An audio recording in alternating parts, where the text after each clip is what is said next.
about the foods that we eat, as I asked you about that a little bit earlier. But it came to mind to me things that a lot of us eat, and I just want to know, I want to kind of pick your brain a little bit to tell me what's wrong with these and what's right with these. So I'll just give you some 4 examples. Okay, let's say, the typical American breakfast, I guess, for a lot of people is bacon and eggs, and or sausage and eggs, or pancakes and syrup, and usually with white flour, and or else jam, blah, blah. What's wrong with that? You're again talking about a starch and fat-centered diet. Just because you're frying bread and calling it a pancake doesn't stop it from being bread. Just because you put some cheese and some ketchup on some bread and call it pizza doesn't stop it from being bread. You're still in a starch and fat-centered diet, and that is the big problem here. What is happening is they take this whole wheat and send it to a factory, and the factory eats the whole wheat. It grinds it up, takes out the fiber, the vitamins and the minerals, and the moisture, and the end product of it processing or metabolizing the whole wheat is bleached white flour. So what we're looking at is a waste byproduct of a factory that we're eating, and we call it bleached white flour, white rice. The factory is already eating the food. There's no nutrients in it. There's no fiber in it. So it's been stripped of everything that your body needed before you even get a chance to eat it. And the main thing is we have isolated and concentrated the starch of the wheat. And anytime you isolate and concentrate a substance, it is a drug. That's why you call certain chemicals like heroin and cocaine, once you process it out of the plant, you isolate and concentrate a chemical out of the plant, that makes it a drug. Sure. So we're eating drugs and calling them foods. Okay, I'll give you some more examples of breakfast, and you tell me how this sounds, if this is any improvement at all. If you had a scrambled egg in a pan. Dead chicken fetus. That's right. Unborn chicken. Let me tell you what it is. So if you had your scrambled egg, dead chicken fetus in a pan, and you had Pam sprayed in there, you had a half grapefruit with no sugar, you had a slice of multigrain toast, and then to drink you may have water, distilled or otherwise bottled, and green tea. What's right and what's wrong with that for breakfast? Well, it's a good breakfast for someone selling laxatives or toilet paper, because other than that, it's just garbage. The problem is the body only deals with one signal at a time. You only see out of one eye at a time. The signal gets switched back and forth very fast. You only hear out of one ear at a time. The signals get switched back and forth very fast, so you get the illusion that you're hearing out of both ears or seeing out of both eyes, but that's physiologically impossible. So when you're eating oil, even if the oil is wrapped around a French fry or a pancake, the body says, I'm either going to eat the oil or the starch. And it says, oh, this is oil. So it tries to process this oil, and meanwhile the starch ferments and rots and putrefies and becomes toxic, irritant, gas, and chemicals in the system. So frying is totally wrong. Okay, so it's doing you no good. Right. So what if you had a boiled egg? You're still eating the fetus, so then that's no good for you either. Oh, what do you do for protein then? I mean, fish, some seafoods, that type of thing. Where would a person go for protein if they wanted to have a good breakfast? And you said that you knew that the egg is among the least You don't want to eat protein. Let's be clear on that. You want to eat amino acids and let your body build a protein, because these little things called amino acids are little bricks that the body makes into a wall that we call protein.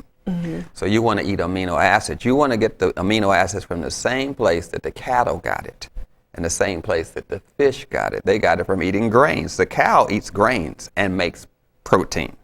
So you can get your amino acids from the soybeans or from other sources other than the cow. Okay, well, give me an example of a good, healthy breakfast that could be within anyone's reach if they're willing to make changes. Okay, we're talking about someone coming from what we call a junk food diet. Perhaps you're talking about someone trying to make a transition to a natural diet. Transition to, let's try that. A good healthy diet would be a glass of water in the morning, because that's all you really need. Okay, well, that's what I have in the morning, like but 64 we're ounces talking, before I'm through. That's but about it. Okay. So we're talking about someone trying to make a transition from eating the fried foods and drinking and eat at the same time, which no animal does, because it dilutes the digestive enzymes to help your body break down the food and get the nutrients from the food. So you shouldn't dilute the strength of these enzymes to get the energy out of your food. So you don't drink and eat at the same time. You don't combine starch with protein. That doesn't work, because the body can either need to be in one state to digest the protein or another state to digest the starch. and it can't make the decision, so it makes a decision on one or the other. We call it acid and alkaline states in science. Okay. So you're confusing the whole body with this whole diet that you just mentioned. But we have to remember that this food is made to be addicting. So there are chemicals in the food that cause a person to crave the food.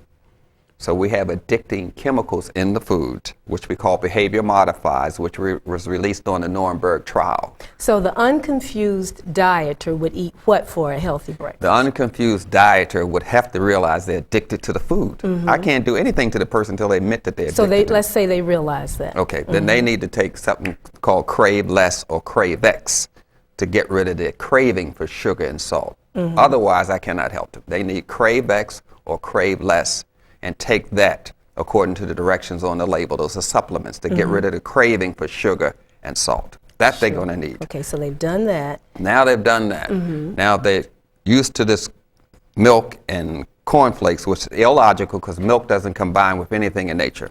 A pig drinks the milk from his mother's titty and doesn't eat cornflakes. You know, drink the milk, suck on the titty, eat some cornflakes. The pig doesn't do that. Even a pig or rat doesn't do that because milk does not combine with anything in nature. That's clear. So they're used to putting this cornflakes with the milk. So what we're going to do now is get a whole grain corn, which this guy named Kellogg's came out with, a Battle Creek, or we're getting a whole grain wheat. This Dr. Graham came out and called it graham crackers. This natural food thing is nothing new now.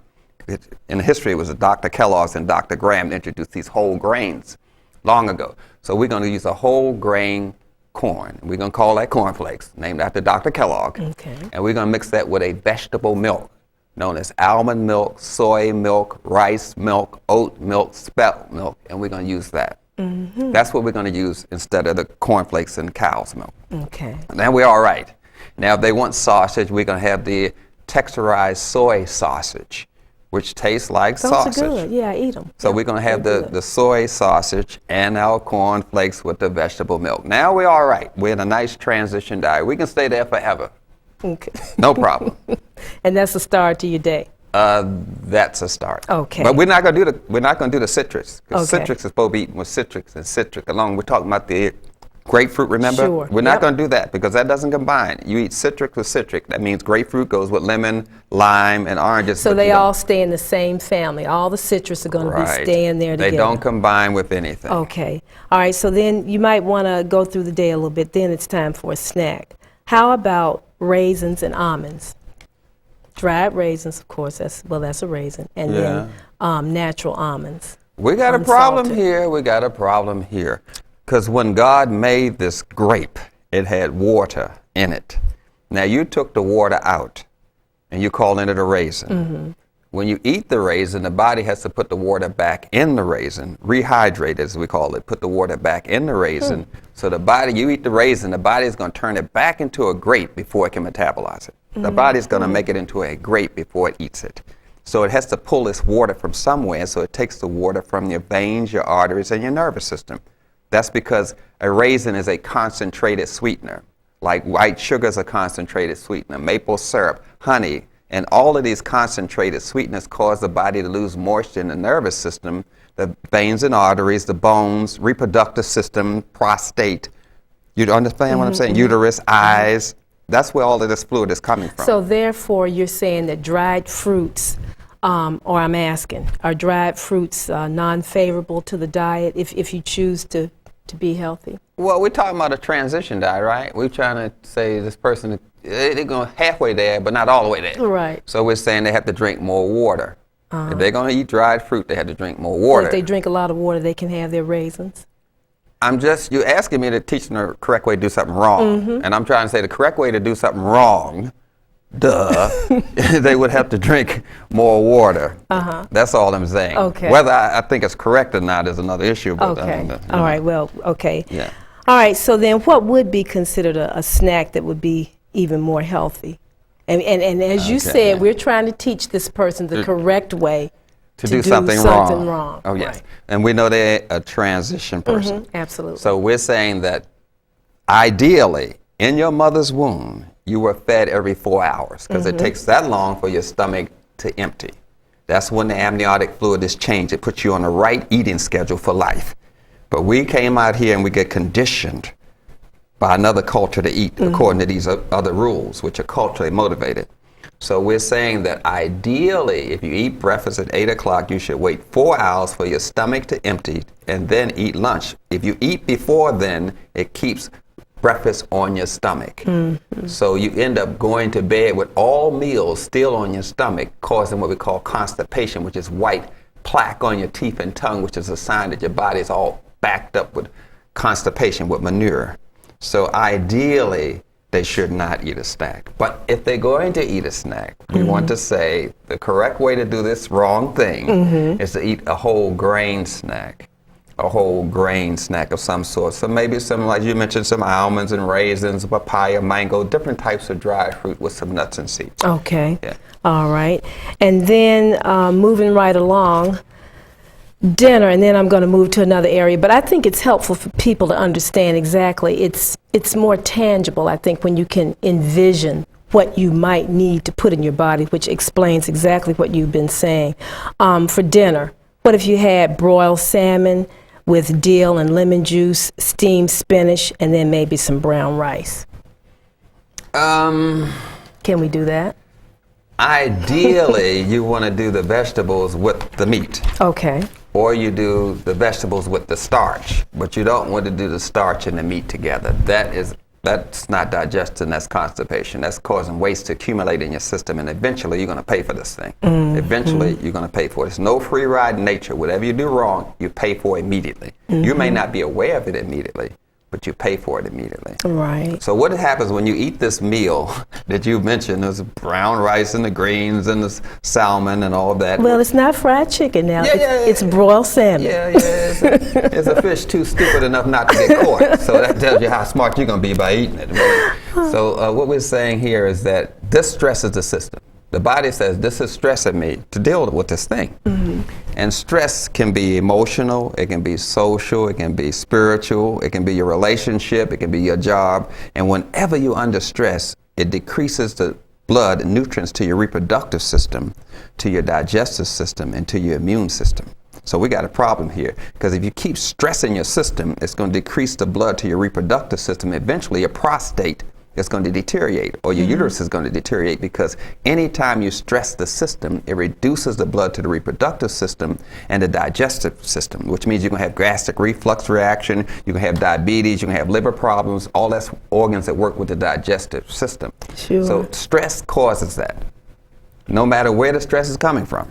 That's a problem. So you're stressing yourself with the diet, and then you're stressing yourself from other things, social, your relationship, some kind of disease you may be having. It puts your body into this mode, and the body goes into a defense mode and shuts down the blood to the reproductive, digestive, and immune system. You're going to have some problems eventually. Okay. Let me ask you this. You think about the days that most of us grew up, and I think, a lot of us, there are more baby boomers living in this generation.